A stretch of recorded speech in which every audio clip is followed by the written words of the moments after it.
Il y a 4 ans, en 2019, un colloque se tenait au Musée d'art et d'histoire du judaïsme sous la direction de Paul Salmona et Claire Soussan pour poser cette question: les Juifs, une tache aveugle dans le récit national? Et il est intéressant de noter que quand le livre est paru 2 ans plus tard, le point d'interrogation avait été retiré et le livre s'intitulait « Les Juifs, une tache aveugle dans le récit national ». Alors, si la présence des Juifs est attestée depuis plus de 2000 ans sur notre territoire, elle demeurerait, si on suit donc la logique du livre de Paul Salmona, absente de la conscience collective. La riche historiographie qui existe ne se répercuterait pas dans le récit national. Alors on peut à ce titre rappeler toutes sortes de faits, par exemple le fait que le fameux Malais Isaac, le manuel d'histoire qui a été sur les bureaux des lycéens pendant 50 ans, ne mentionne qu'en une phrase l'émancipation du juif, le fait que Pierre Nora a dit avoir regretté que les juifs ne soient pas plus présents dans ces célèbres lieux de mémoire. On peut aussi, à titre de symptôme, rappeler deux choses. Par exemple, Raymond Barre, suite aux attentats de la synagogue de la rue Copernic, a eu cette distinction malheureuse entre les Israélites se rendant à la synagogue et les Français innocents. Alors évidemment, ce lapsus est révélateur d'une perception alors encore formulable: les Juifs ne sont pas des Français ordinaires comme les autres. Alors le livre qui nous réunit aujourd'hui vient combler un manque et soigner ce point de la rétine qui ne voit pas, la tache aveugle dont parlait Paul Salmona. L'histoire juive de la France qui vient de paraître aux éditions Abbé Michin est un ouvrage collectif de plus de 1000 pages qui a nécessité le travail de plus de 150 contributeurs. Il y a une riche iconographie qui illustre ce gros volume qui a pour objectif de revisiter l'histoire de la France à partir de la place de ces Juifs, ou plus exactement à partir de l'interaction entre les Juifs et la France tout au long de son histoire, du point de vue de leur participation à l'élaboration même de cette histoire, pourrait-on dire. Alors il y a à la fois ce que cette histoire de la France doit aux Juifs, pour reprendre le mot de François Mitterrand, mais aussi ce que les Juifs et le judaïsme lui doivent, pour le meilleur, l'émancipation évidemment, et pour le pire, les persécutions et les expulsions au Moyen-Âge, l'affaire Dreyfus, Vichy évidemment. L'histoire juive de la France est une histoire mouvementée, à la fois positivement riche, comme le montre ce gros volume, à la fois positivement riche et régulièrement tragique. Bonjour Sylviane Goldberg et Julien Darmon. Alors, Sylviane Goldberg, vous êtes historienne, vous avez dirigé le groupe d'études juives au sein de l'École des hautes études en sciences sociales, et c'est vous qui avez coordonné l'ensemble de cette histoire juive de la France. Julien Darmon, vous êtes éditeur, mais aussi spécialiste de littérature rabbinique. Vous avez contribué à l'ouvrage dont vous êtes avec Jean Moutapa pour Albin Michel, l'un de ceux qui l'avait conçu. Alors, est-ce qu'on peut commencer par l'origine de ce projet? Comment vous formuleriez votre intention générale, la direction que vous avez suivie pour mener à bien ce projet? Alors, je me tourne peut-être d'abord vers l'éditeur pour cette première question. Julien Darmon. Alors, c'est vrai que c'est un projet éditorial à la base, qui s'inscrit dans une série d'ouvrages, parce qu'on avait déjà fait chez Albin Michel Histoire de l'islam et des musulmans en France du Moyen-Âge à nos jours, Histoire des relations entre juifs et musulmans, et en fait, avant même qu'il y ait le colloque au Musée d'histoire du judaïsme dont vous avez parlé, on s'était dit, bon, c'est sûr qu'il faut qu'on complète le triptyque, sauf que, pour le coup, des histoires des Juifs en France, ça existe déjà. Donc, on se disait, il faut qu'on fasse mieux, c'est-à-dire on peut repérer des manques chronologiques, thématiques dans les histoires traditionnelles, mais il faut qu'on le pense aussi autrement. Et c'est le titre, en fait, qui est venu de faire une histoire juive de la France, c'est-à-dire de, justement, revisiter, voire subvertir le récit national à travers ce prisme, cet angle de vue. Et après, ça c'était l'idée, et il fallait quelqu'un pour travailler cette idée, pour lui donner chair, pour lui donner une ossature scientifique et spéculative. Et on a tout de suite pensé à Sylviane Goldberg, parce qu'on connaissait ses travaux et sa perspective justement de réflexion sur comment on écrit l'histoire juive, qui était un autre livre qu'on avait publié d'elle. Alors, subvertir l'histoire de la France, vous avez dit, donc vous étiez en charge de la subversion. Comment vous avez organisé cette subversion? Comment, quand on vous le propose, vous vous dites effectivement une histoire juive de la France, c'est-à-dire une histoire de la France à travers la focale juive, à travers l'histoire de ces juifs? Comment ça s'organise? Moi, c'est assez facile quand on fait de l'histoire des Juifs, pas de France, justement. Quand on fait de l'histoire des Juifs en général, on a une vision qui ne suit pas forcément les récits nationaux, mais qui s'imbrique complètement dans les histoires locales. Enfin, quand on fait de l'histoire comme moi je la fais, parce que tout le monde n'en fait pas de l'histoire des Juifs comme ça. En fait, si on élargit la perspective, on s'aperçoit que chaque histoire des Juifs est complètement imbriquée dans le destin national de chaque région, avec des phénomènes qui sont spécifiques à la fois aux langues, aux civilisations et aux géographies.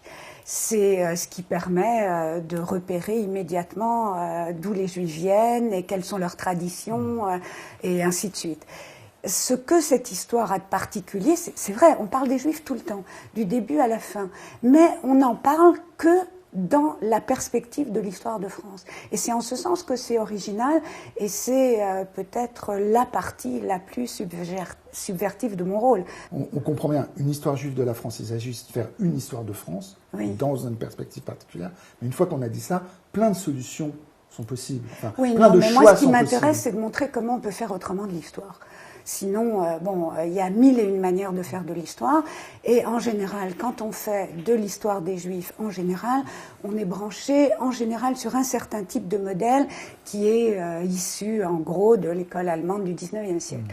Or, les manières de faire de l'histoire ont énormément changé au cours du 20e siècle. Et je trouvais intéressant, justement, de montrer comment on peut faire autrement avec l'histoire des Juifs. Alors faire autrement, mais est-ce que vous aviez aussi l'idée de faire quelque chose qui n'avait pas été fait en ce sens? C'est évident. Non, mais je veux dire au sens où j'en ai parlé dans mon introduction quand je citais le livre et le colloque auquel vous avez participé. Je l'ai ouvert, ouais, vous l'avez ouvert, ouais. sur l'idée de tâche aveugle, la métaphore de la tâche aveugle. Est-ce qu'il fallait, il y avait quand même très fortement le besoin ressenti de combler un manque, de travailler aussi par-delà la question même des enjeux historiographiques que vous venez de soulever, la question ne se pose pas combler le récit exactement national comme ça. pour le dire tel. La question ne se pose pas comme ça. La question du récit national ne se pose plus aujourd'hui comme elle se posait au 19e et dans les manuels scolaires du 20e siècle. Aujourd'hui, le récit national, sauf dans certains pays, il n'a plus vraiment de raison d'être parce que les populations sont diverses, les citoyens des pays sont d'origine différente également. On admet qu'il puisse y avoir d'autres religions que la religion dominante et il y a d'autres manières de présenter un récit national. C'est ça que moi j'ai souhaité faire avec cette histoire-là. C'est-à-dire montrer qu'on peut aussi faire un récit national, mais en regardant sous un autre angle que l'angle d'une nation, une religion, une seule géographie. Je ne veux voir qu'une seule tête. Julien, oui, c'est-à-dire c'était cette idée de dire bon, on va prendre l'histoire de France comme référent plus que l'histoire des Juifs en fait.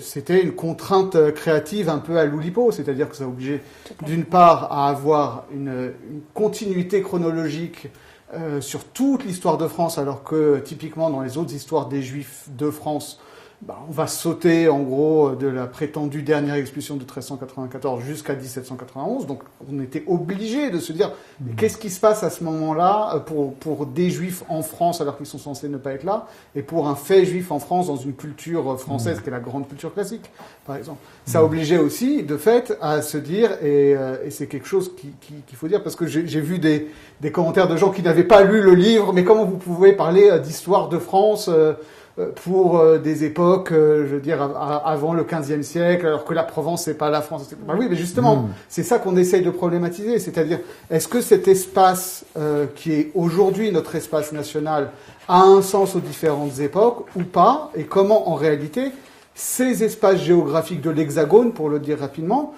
sont des espaces multiples, aussi bien culturellement que politiquement, et ce n'est pas un espace clos, c'est un espace qui est tout le temps en contact et en échange avec la péninsule ibérique, avec l'ère allemande, avec de manière parfois plus imaginaire ou symbolique, avec la Terre Sainte, parce que les croisades aussi, ça joue un grand rôle.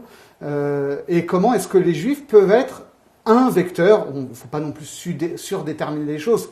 L'histoire juive de la France, c'est pas la clé de l'histoire de France, mais ça peut être un élément qui permet de déplacer des problématiques qu'on pensait bien connues. On voit bien comment les Juifs participent d'une dynamique de la construction, alors de quoi? De la réalité française, de l'identité française, d'une nation française, je ne saurais pas quoi dire, mais en tout cas, ils sont... quelque chose qu'on appelle la France. Quelque chose qu'on appelle la France, dont ils sont des acteurs, et c'est cette dynamique qui est retracée, et qu'effectivement, on ne peut pas sauter des époques, parce que même quand ils sont absents, ou plus absents qu'à d'autres moments, d'ailleurs, il y a un chapitre, moi, qui m'a passionné, où vous parlez de la présence-absence des Juifs en France au début de l'Ancien Régime, pour aller vite après la séquence des expulsions, ça travaille, quoi. Ça, le fait juif travaille de manière dynamique cette élaboration de ce quelque chose qui est la France.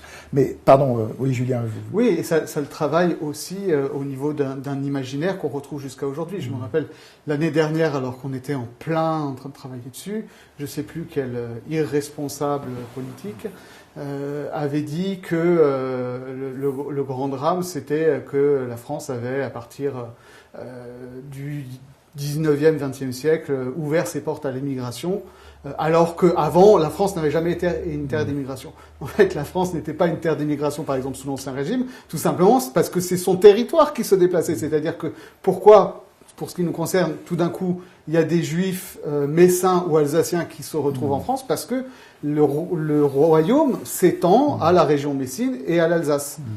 Et autre fait intéressant, quelque chose que j'ignorais, moi j'ai appris beaucoup de choses parce que je suis beaucoup moins savant que Sylviane, mais à la Renaissance, le royaume de France qui est bien constitué et qui s'invente une identité pas seulement chrétienne mais française en tant que telle, se cherche des origines mythiques, et l'une des origines mythiques qu'on trouve, c'est de dire les Gaulois, nos ancêtres les Gaulois, c'est une notion qui apparaît à ce moment-là, étaient en réalité une tribu perdue d'Israël.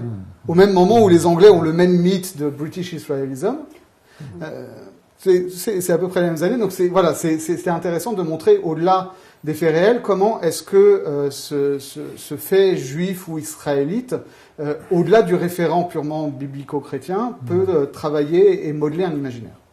Cette idée d'une monarchie de droit divin issue d'une dynastie davidique, c'est lié au rôle de la Bible. Donc on ne peut pas être un roi de droit divin si on n'a pas reçu l'onction divine. Et donc ils sont obligés, mais ça c'est Charlemagne en fait, qui le premier y a pensé, mais les racines d'un monde chrétien sont dans la Bible. Et comment faire pour plonger ces racines dans la Bible quand on ne comprend pas l'hébreu par exemple, ou quand on n'a pas un juif à côté pour expliquer ce que tel ou tel mot veut dire. C'est-à-dire que l'importance des Juifs a été vitale pour la construction d'un monde chrétien. Sans les Juifs, ils n'auraient pas pu le construire. Et la monarchie française s'établit justement sur le sentiment qu'ils sont des monarques chrétiens et catholiques.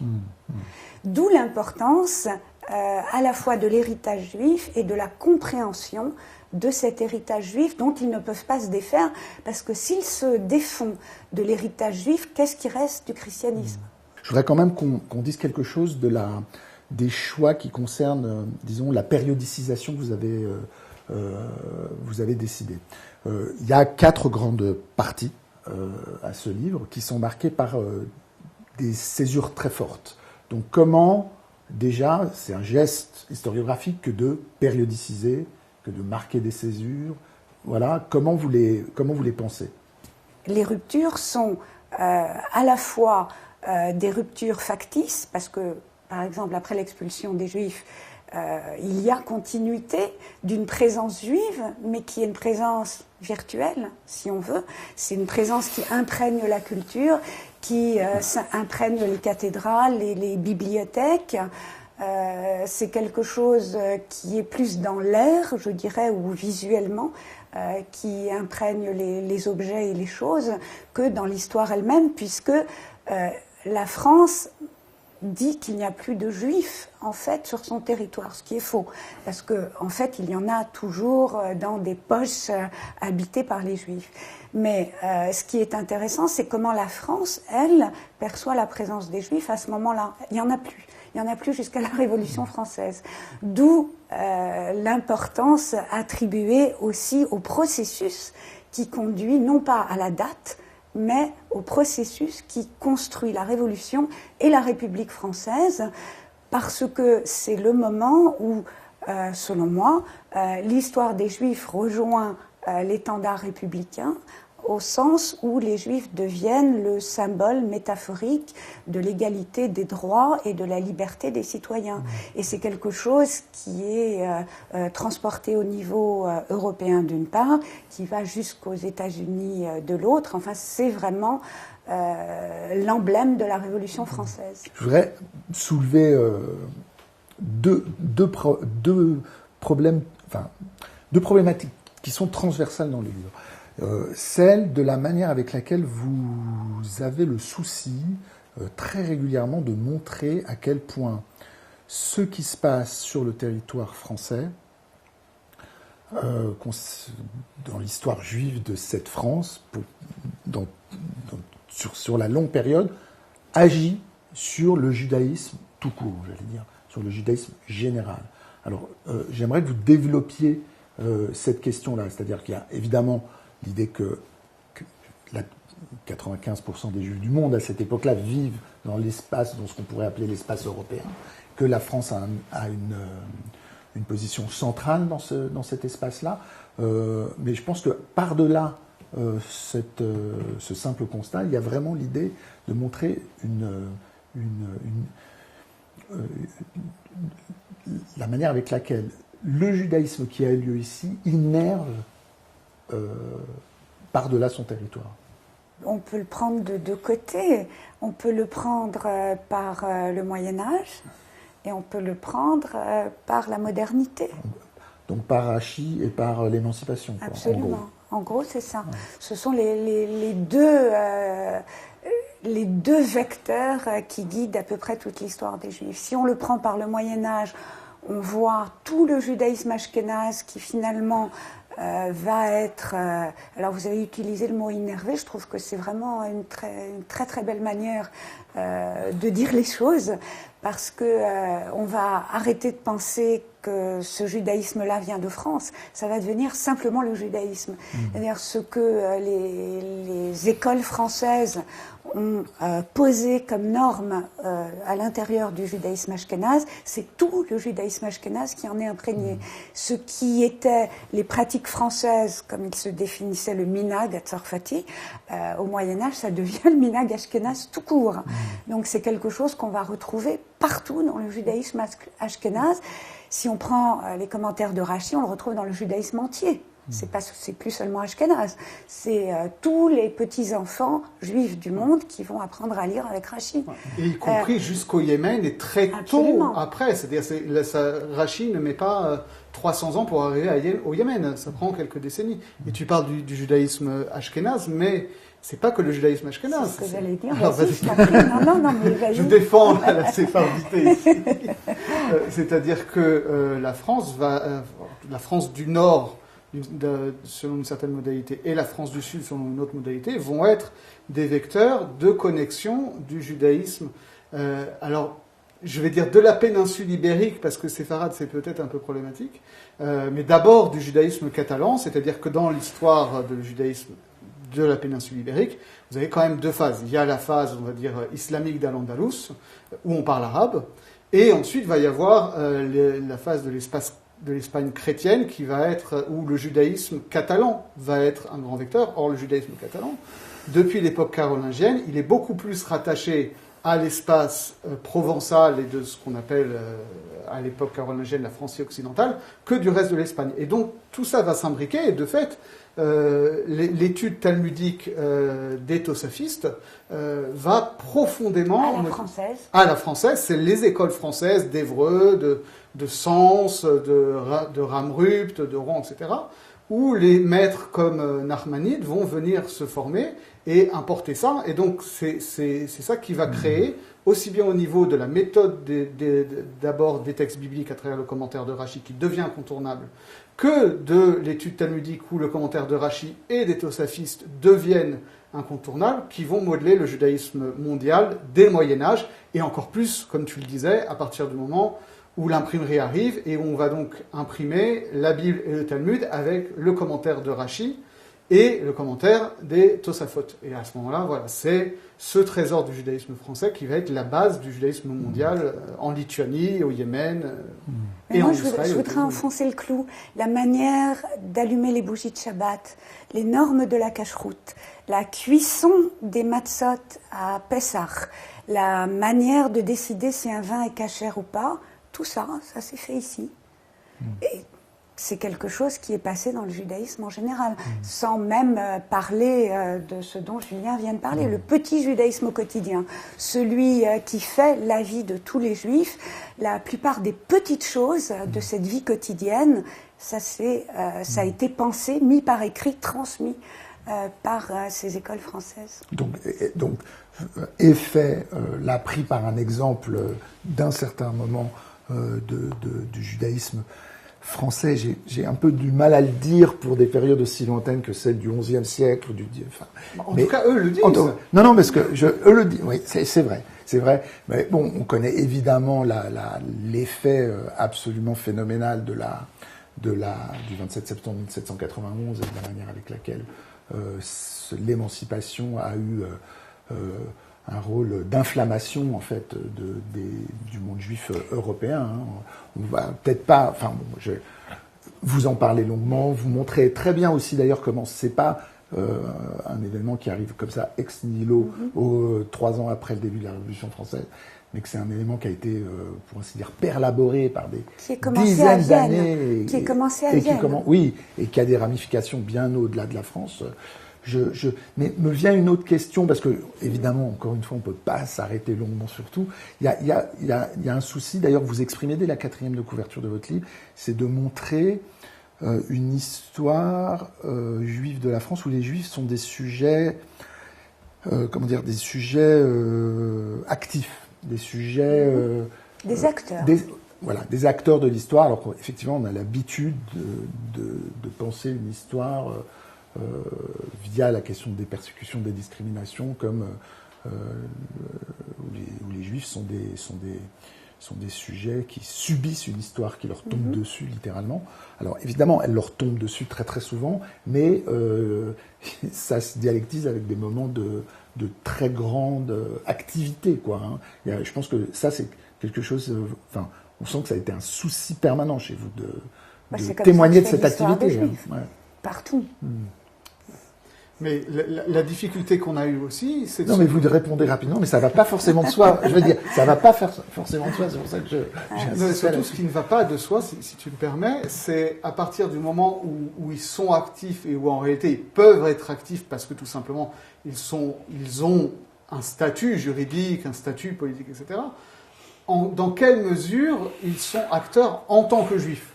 C'est-à-dire, on ne peut pas non plus partir se dire, un tel est juif parce qu'il a une mère juive, parce qu'il fait Shabbat, ou parce qu'il a un patronyme juif, donc c'est un acteur juif de l'histoire de France. Parce que sinon, on fait une liste des juifs, c'est pas forcément très pertinent. Donc c'est la question qu'on peut se poser. Et c'est la question qu'on s'est aussi constamment posée, c'est-à-dire qu'il y a certaines périodes où, oui, ça apparaît clairement. Je pense, par exemple, au XIXe siècle, où l'Alliance israélite universelle et les grandes associations après de la Ligue des droits de l'homme, etc., vont agir dans l'espace français, dans l'espace européen, sur la diplomatie, sur le social, sur l'éducatif, au nom d'une convergence, une d'identité des valeurs juives et des valeurs de la République. Quand on passe ensuite aux périodes plus récentes, est-ce que les hommes politiques dont on sait qu'ils sont juifs, hommes et femmes politiques, les Simone Veil, les Robert Badinter, sont des figures de l'histoire juive de la France, ou est-ce que c'est juste des hommes politiques français qui se trouvent être d'identité juive? Voilà, c'est ce qu'on a essayé de problématiser. Mais je pense que ça va beaucoup plus loin que ça, tu l'as très bien dit, mais ce qu'il faut bien comprendre, c'est que les valeurs de la République ont été introduites dans une forme de judéité. Et on le voit justement dans l'activité de ces gens qui ne se réclament pas forcément de leur judéité. Alors, c'est vrai, ils ont pu avoir des racines juives, comme on dit aujourd'hui, mais dans leur vie, ils ne se vivent pas en tant que des juifs agissants. Mais leur absorption, ou plutôt leur hybridation d'un certain type de valeurs juives à un certain type de valeurs républicaines, fait qu'il en ressort une judéité nouvelle qui est particulière à ce qui s'est passé en France et à la France elle-même, que l'on ne retrouve pas dans d'autres pays, pour des raisons à chaque fois qui sont liées au contexte historique.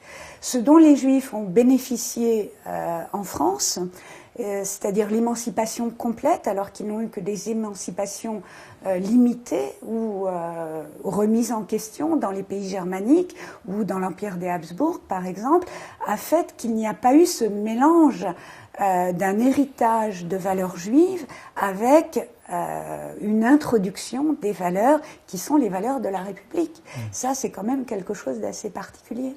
Tout ça mène à une question qui est de manière plus ou moins manifeste et lancinante dans la deuxième partie de votre livre, plutôt dans la troisième et quatrième partie de votre livre, c'est comment penser la conjonction juif et français.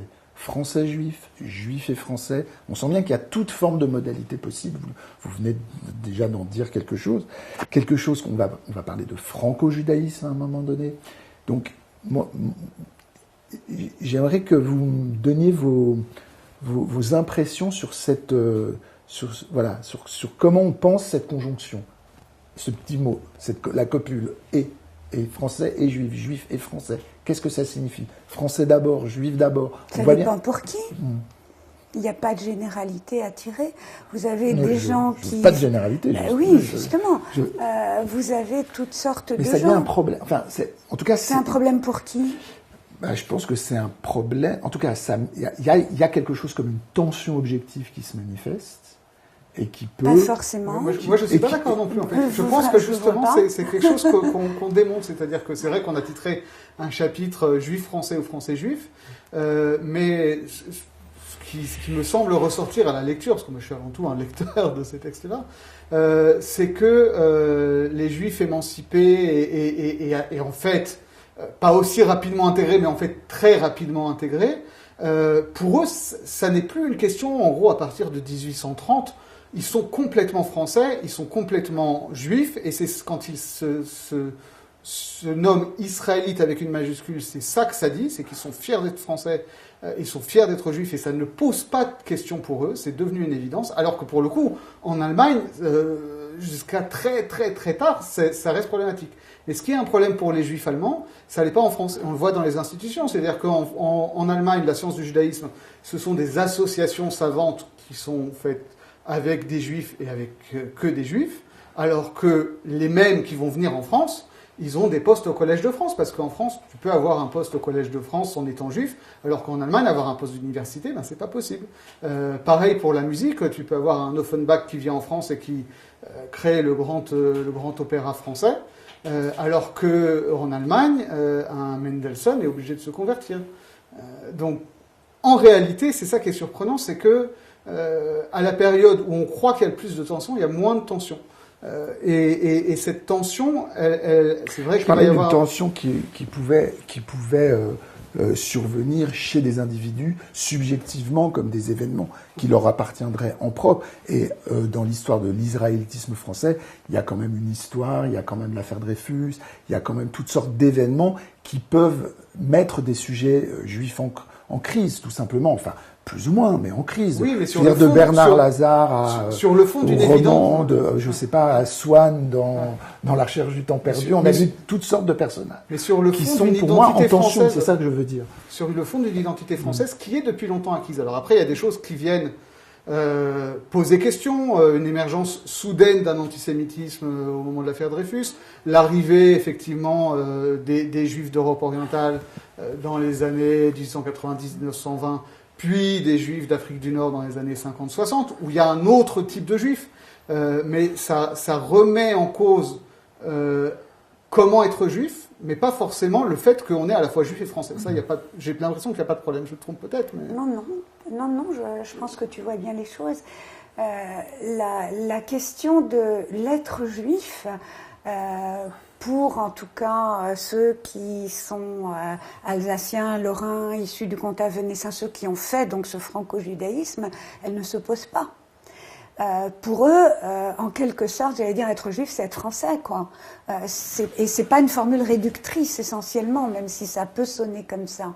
Le fait qu'on les ramène à un judaïsme par les moments antisémites, c'est quelque chose qui les surprend en tout premier lieu, mais il faut les lire pour comprendre ça.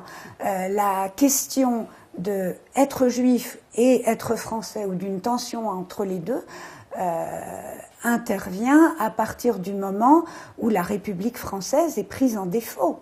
Tant que les valeurs de la République sont défendues haut et fort partout dans l'État, pour les juifs français, cela ne pose aucun problème qu'être juif.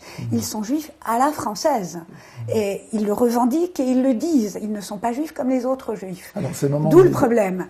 Ces moments de mise en tension, ouais. Ça va être Vichy, ça va être après Vichy, ça va être comment vous c'est notre époque. Les moments de mise en tension sont les moments où, alors il y a plusieurs étapes, même avant Vichy, je pense qu'il y a le moment où les Juifs sortent de la zone de résidence et qui se joignent au mouvement révolutionnaire, mouvement de gauche, Parti communiste.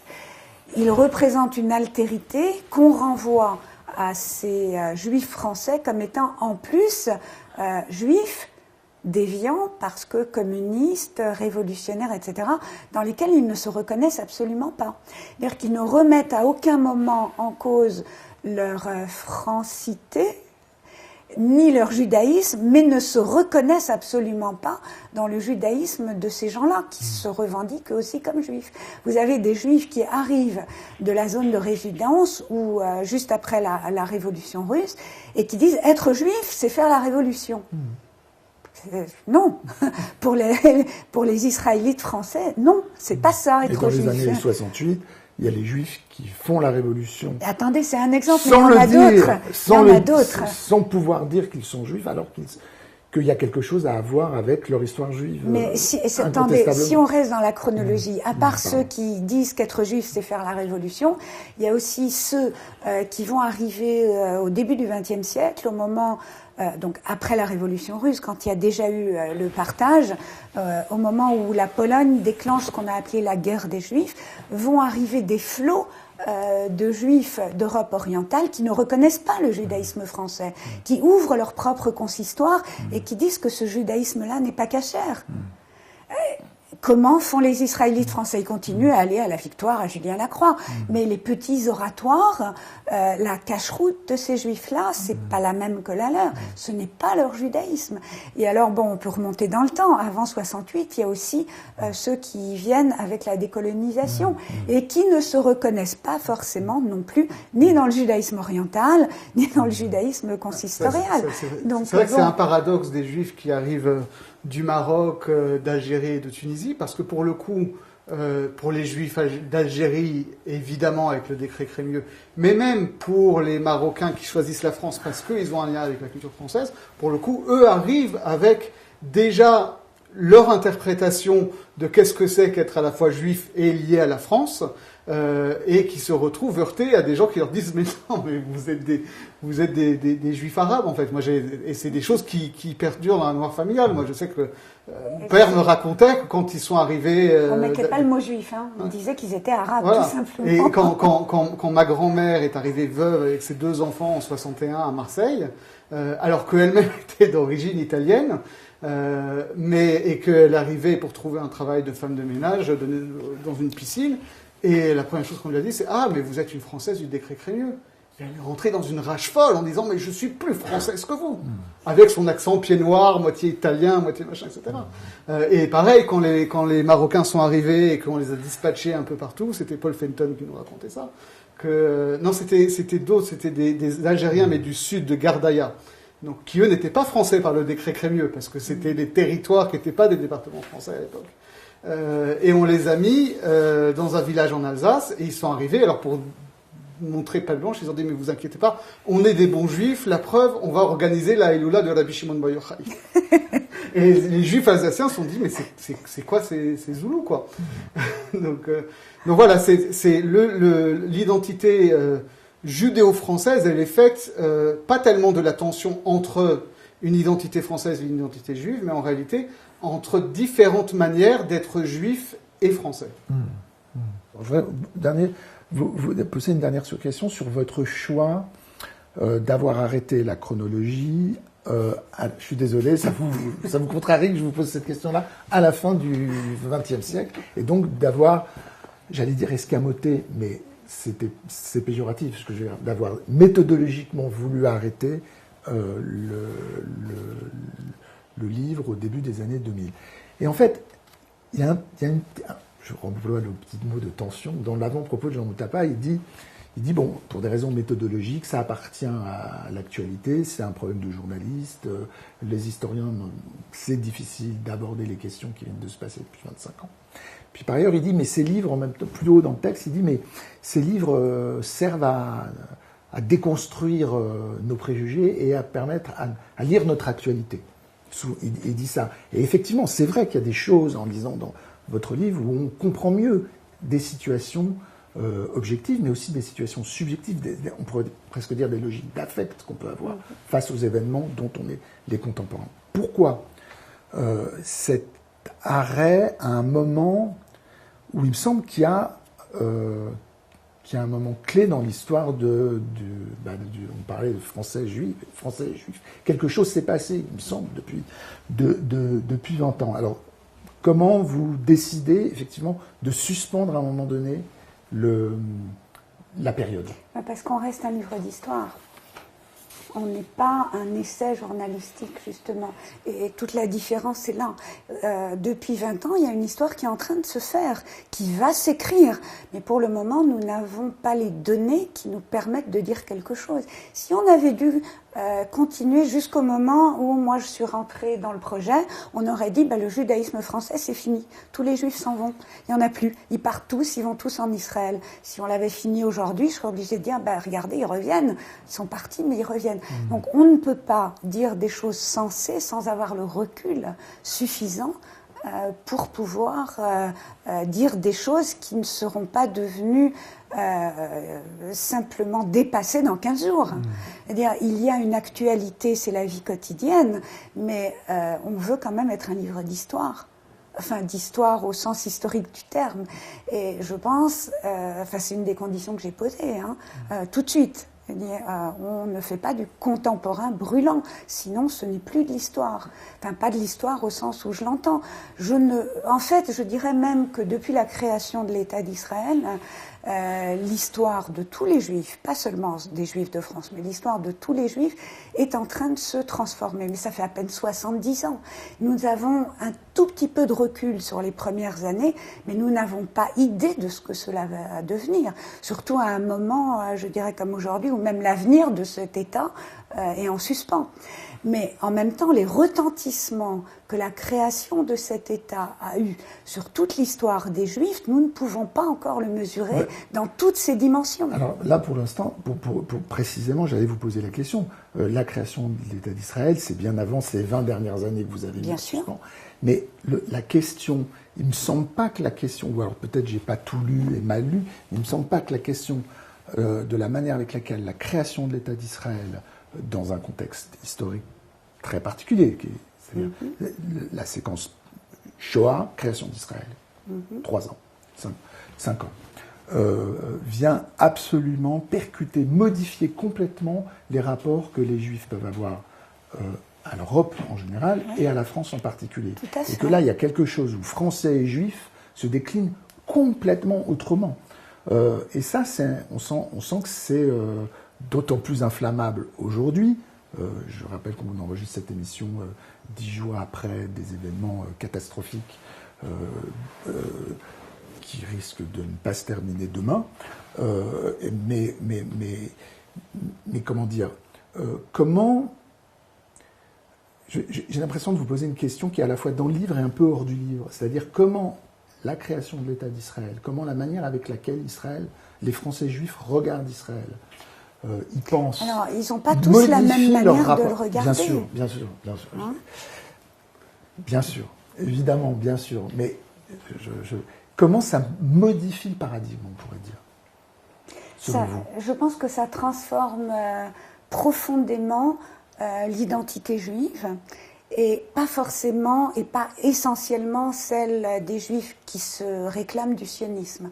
Je pense que la création de l'État d'Israël, y compris pour ceux qui n'ont jamais eu la tentation de s'y installer, a offert un supplément à leur identité. C'est-à-dire que l'identité juive peut se manifester ou se transmettre de mille et une façons, y compris par le gefilte fish ou la tchatchouka. Mais la création de l'État d'Israël a apporté une dimension supplémentaire qui est un point d'ancrage géographique. Mais supplément à une identité qui, si on remet en perspective votre livre, modifie le rapport identitaire, pour reprendre votre mot, que l'on pouvait avoir avec son État-nation européen originaire, en l'occurrence ici la France. Pas forcément. Vous avez eu des Juifs qui ont opté pour le départ vers Israël, c'était dans leur majorité pas des Juifs français. Ceux qui ont opté ou qui ont été en Israël, même de manière involontaire, c'est pour la plupart soit ceux qui avaient été sionistes avant la création de l'État, dès avant, qui n'avaient pas pu y aller à cause des limites de toutes sortes qui étaient imposées, soit ceux qui n'avaient plus où rentrer. Mais un grand nombre de Juifs s'est retrouvé en France en choisissant de ne pas aller en Israël, venus de tous les horizons. Et qu'on y aille ou pas, ça change tout. Mais c'est ce que je viens de vous dire. Ça apporte quelque chose d'autre à l'identité, à la constitution de cet être juif qui est si variable. Mais c'est un point de centralité qui ne met pas en question l'endroit où il se trouve. La question que vous me posez, elle rejoint celle que l'on pose et qui revient tout le temps, la vieille antienne de la double allégeance.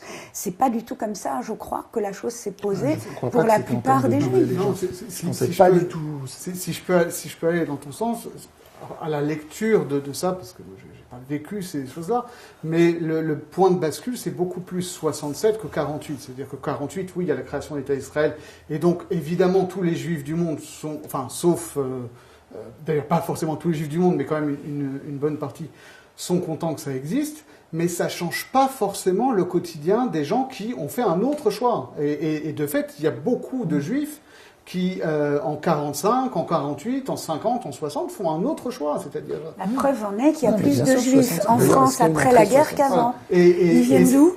Et ça change en 67, pas au niveau de la réalité géographique, mais au niveau de la symbolique et de l'imaginaire, parce que la question d'Israël devient une question politique, et c'est là que surgit la question de la double allégeance, alors que pour les Juifs, c'est pas un problème. Non, mais pour revenir sur ce que vous disiez sur les 20 dernières années, c'est vrai qu'on s'était mis ce stop-là, parce qu'on s'était dit, voilà, c'est pas la question des faits, on les connaît, les faits, et d'ailleurs, ils sont pas escamotés, c'est-à-dire que quand on fait un article sur les relations judéo-musulmanes, on mentionne qu'évidemment, à partir du début des années 2000, ça se passe autrement.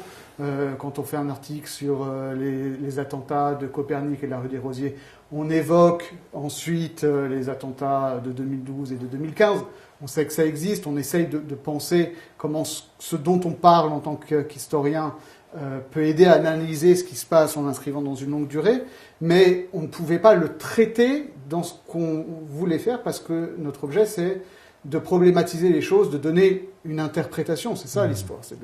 Or, comment est-ce qu'on fait pour dire, nous, aujourd'hui, quelle aura été la signification sur la longue durée de ce qui a pu se passer en France dans les années 2000, 2006, 2012, 2015, actuellement? C'est impossible. On parlait de cette histoire de « il n'y a plus d'avenir des Juifs en France ». En réalité, si on regarde avec l'œil de l'éditeur, on se rend compte que c'est un marronnier éditorial. C'est-à-dire que tous les 20 ans, il y a une série de livres qui sortent pour nous dire « ça y est, c'est fini ».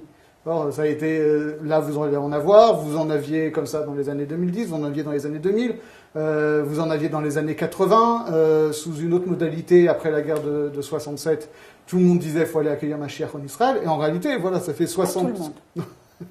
Non, mais ceux qu'on entendait le plus, on va dire, c'était soit ça, soit la Révolution, en gros. Et en réalité, voilà, ça fait 60 ans qu'on dit ça, et ça fait 60 ans que finalement cette histoire continue, avec des modalités différentes, mais que ça continue de prospérer. Donc on ne voulait pas non plus en fait, on ne voulait pas finir réellement, on voulait garder une ouverture sur le présent et pas l'enfermer dans une histoire close.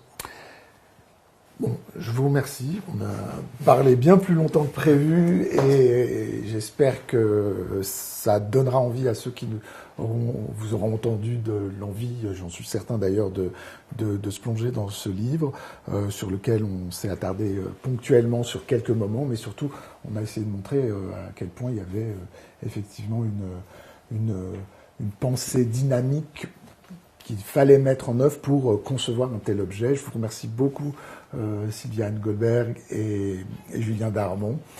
Merci. Merci à vous. Merci Stéphane.